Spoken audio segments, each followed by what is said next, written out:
When I was 12 years old, my family went to Paris, and we only stayed for like 2 weeks because we had to get back to real life. And we also basically just like checked off a bunch of tourist boxes, right? Like one day we went to the Eiffel Tower, another day we went to the Louvre, another way we did a boat tour on the Seine, another day we went to Versailles, another day we went to the Musée d'Orsay.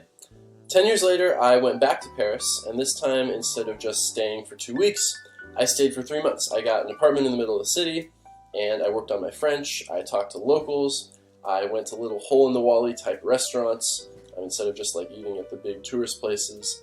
I made friends, I went to this board game group every week. It was a totally different trip, and I'm not going to try and convince you that I lived exactly the way that a Parisian did for 3 months, because I definitely didn't. But I got a way better sense of what it's actually like to live in Paris, right? When you're just going from tourist spot to tourist spot to tourist spot every day, and you're just hustling and bustling. Like, that's not the way that people actually live in France. When most people travel, they travel a lot more like my first trip to Paris, where they're going from place to place to place, and they're trying to cram as much adventure as possible into the short amount of time that they have left before they have to go back to their work or their school or whatever it is that they do in their regular life.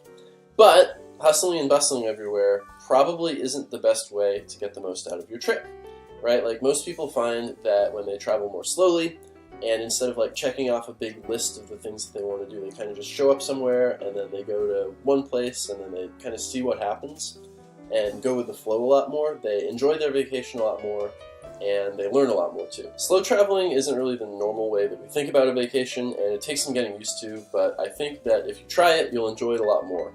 And if you want to learn kind of how to think about slow travel, the best book on the subject is Vagabonding by Rolf Potts. Rolf Potts has hitchhiked across Eastern Europe, driven a fishing boat down the Mekong River, walked across all of Israel. One time he traveled for 6 weeks with no luggage, no baggage of any kind. And in Vagabonding, he shares everything he's learned from his trips on the road about how to have a fun adventure in a place that you've never been before. So first of all, what exactly is vagabonding? Well, it's not the act of traveling, it's not the act of traveling slowly. The way Rolf Potts puts it, vagabonding is just the way that you think while you travel.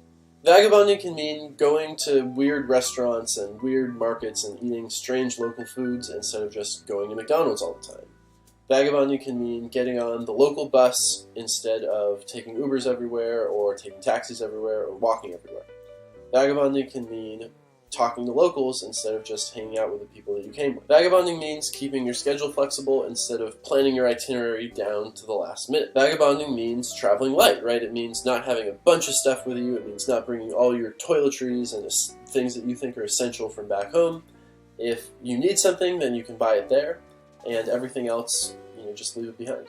Vagabonding also means being open to local traditions and local customs and local ideas, and seeing them for what they are instead of judging them through a Western lens. Vagabonding is about letting go of the past and letting go of the future and letting go of everything that you brought from back home and just enjoying the moment for what it is. If you want to go vagabonding, the biggest thing is just kind of getting over yourself, right? Like, the idea of flying across the world and going on an unplanned adventure in a foreign country that you've never been to before, like, that probably scares the shit out of you if you've never done it before, right? And your brain is probably coming up with a ton of excuses, like, I can't do that because my family needs me, or I can't do that because I have to work, or I can't do that because I don't have enough money. Those excuses probably aren't as real as you think they are, right? Like, for example, the money thing. Right now, I'm in Japan with a couple of my friends who, I think one of them had never left the US before, and he got here, he was shocked at how cheap everything is, right? Like, if you live in the United States, or if you live in Western Europe, you will probably save money if you go somewhere else. There are a few people who do have legitimate reasons why they can't go traveling, right? Like, maybe they have a sick family member who needs them to take care of them, or maybe they, have to be at work. Like, maybe it's like the busy season of work and their job is super important and they can't leave. But 9 times out of 10, the reason in your head why you can't travel is an excuse and not a real reason. And if you let go of it and go on the adventure anyways, then you'll have a great time, and you'll be so glad you did. That is exactly what happened to the author Tim Ferriss. If you don't know him, he's like a best-selling author. He wrote The 4-Hour Workweek and a bunch of other famous books. He's got a podcast. But back in the day, he was building the supplement company, and he was working like 80 hours a week on his supplement company. he was like, oh, I can't take a day off because everything's going to fall apart. You know, the business needs me and it doesn't work without me. And then he decided, you know what, fuck it, I'm just going to go on a vacation and see what happens.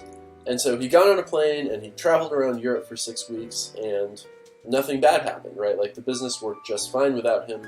There was no emergency, and he could work remotely, and it was perfect. And so he ended up, like, traveling around Europe for, like, I think his vacation lasted a year or two. I would say, like, as somebody who's been traveling for the past 3 years, if you want to go on a trip, just do it, right? Like, don't sit at home and make excuses about why you can't do it. Just figure out how to do it, and then go do it. Anyways, thanks so much for checking out Theo's Book Club. I hope you enjoyed this video. If you're new around here, my name's Theo, and I make brief videos like this one, going over the big ideas in the books that I read, so that you can learn everything that I learned, and so you can decide, do I want to read these books for myself? If you like this video, I hope you'll do me a favor and give it a thumbs up. That tells YouTube that it's a good video and they should put it in more people's feeds, so you can do that right down there. Also, if you want more book review videos in your feed, you can hit the subscribe button, which is also down there. Anyways, go have an adventure and have a great day.